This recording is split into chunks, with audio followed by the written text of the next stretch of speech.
Hello, Daniel Matheny here with Matheny Endurance. I wanted to cover a couple topics on mountain bike category selection, specifically for the junior racers out there because there are quite a bit of categories. This is something helpful that I found on the USA Cycling website, which isn't always the most helpful thing. But this is rider category upgrading, and they actually do have the general upgrades policy that you can go to here, which is mostly for the road and track and cyclocross, but the mountain bike categories are a little bit different. So to familiarize yourself, the categories basically used to be called Cat 3 and then advanced Category 2, Category 1 to Pro. So in descending order. So as you get to a lower number or pro, then obviously it's more skill or more fitness. They have recently changed this to where the mountain bike is considered novice, so any entry category is novice, and so some promoters you'll still see that listed as Cat 3.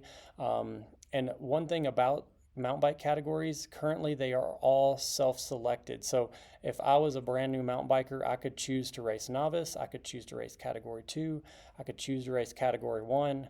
I don't think I can race pro, even though there are lots of races that are kind of unsanctioned and you can race the pro open category. So there's a couple things to consider.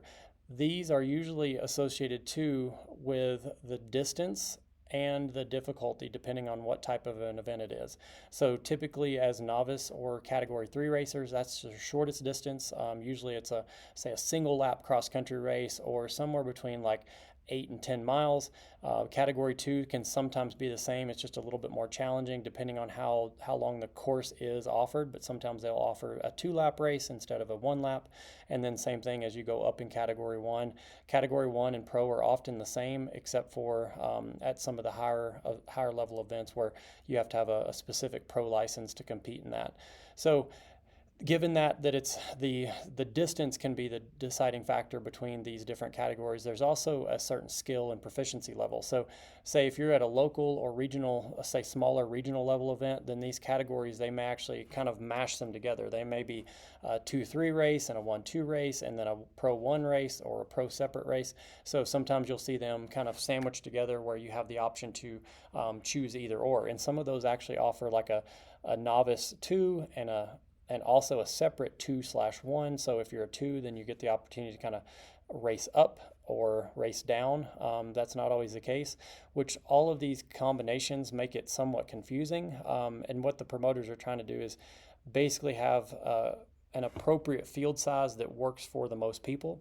So the main thing that you would want to do is look at these, since it is voluntary, as you see here on the left side of these arrows, all of this is voluntary. Like you can upgrade at will at any point. So except for the mandatory things. So if you're what's kind of the term in the industry is called sandbagging, is say if you enter a novice and you race there for 2 years, you're not really novice anymore. And if you get top five finishes in fields of 15 plus, then it's a mandatory upgrade. And they usually will catch that as far as like if you're submitting a bunch of results and they are sanctioned with USA Cycling. If they're not, then it's not something where they will likely catch it. That's kind of hard to do just because we don't have a lot of USA Cycling sanctioned races in the region. And the same thing goes for category 2 to 1.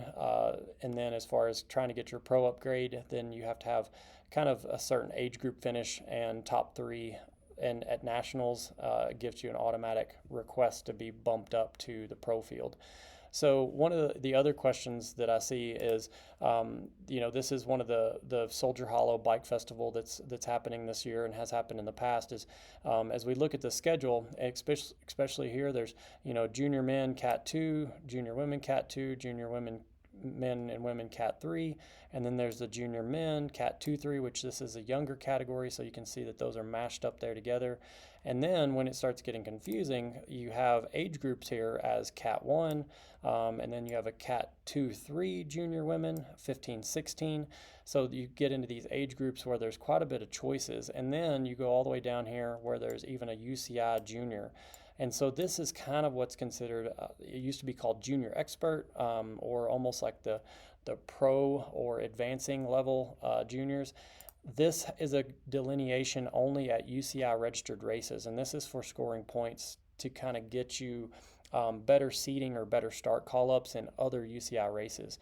So this Soldier Hollow race is one of the UCI, I think it's a C3, which is like a third level UCI race on the USA schedule. So Fayetteville, Sea Otter, this race, Missoula, Montana, and I think a race in Wisconsin, like those are all ones that have UCI delineation. That's why they offer this other category. So if you're looking for the most advanced, say, junior racing category, it is this UCI junior. The second most aggressive category is this Cat 1 junior for both men and women. It is very challenging as well. Usually the people that are Cat 1s are also your Cat 1s that are racing UCI junior. But when you have both of these races at the same venue, sometimes the Cat 1s will race twice and do the Cat 1 and the junior. But just know that those people are really at the top of their performance if they're wanting to do that and wanting to get points and can handle that load of racing twice. But a lot of times, if there's a UCI race, then this Cat 1 field won't be as competitive because most will opt to basically race this UCI junior field because that's their goal, is to get junior points to get better call-ups at championships and future their progression. So that's a little bit of an explanation. If you're new to the racing, then I would say stick to the Cat 3. I would say if you're first year or get it dabbling into the first or second year of racing and you haven't had that many race starts, then Cat 3.